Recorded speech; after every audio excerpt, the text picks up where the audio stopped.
Hi, this is David Comfort from Democracy Action Network.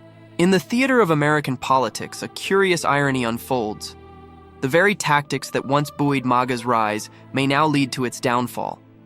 As history has shown, aggressive shaming and bullying, tools wielded with fervor by the far right, are often met with a backlash that reveals deeper societal truths.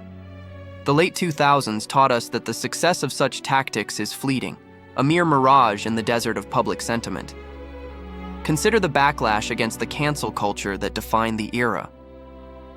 Critics of this phenomenon, often from the right, claimed it stifled free speech. Yet, as the pendulum swings, we see that the majority of Americans gravitate toward a more inclusive, tolerant discourse. The MAGA movement, in its hubris, seems to overlook this lesson, believing it can harness the same aggressive tactics to assert dominance from the Oval Office down. But history whispers a different narrative. The pro-free speech stance is not only resilient, it is fundamentally American. The MAGA approach, rooted in intimidation and hostility, risks alienating the very populace it seeks to rally. By adopting the playbook of cancel culture, they misinterpret its lessons. The aggressive tactics that may have momentarily silenced dissent are now viewed with disdain by an electorate tired of cruelty, masquerading as strength. This miscalculation may lead to a profound reckoning, as the public increasingly punishes those who wield power irresponsibly. In every era, movements that rely on fear and division eventually crumble under the weight of their own contradictions.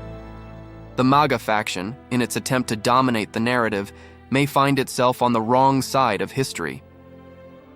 The lesson is clear.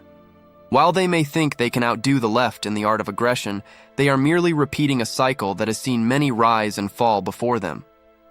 As we navigate this complex landscape, the takeaway is stark. A culture that prioritizes empathy, dialogue, and genuine free expression will always prevail over one built on intimidation.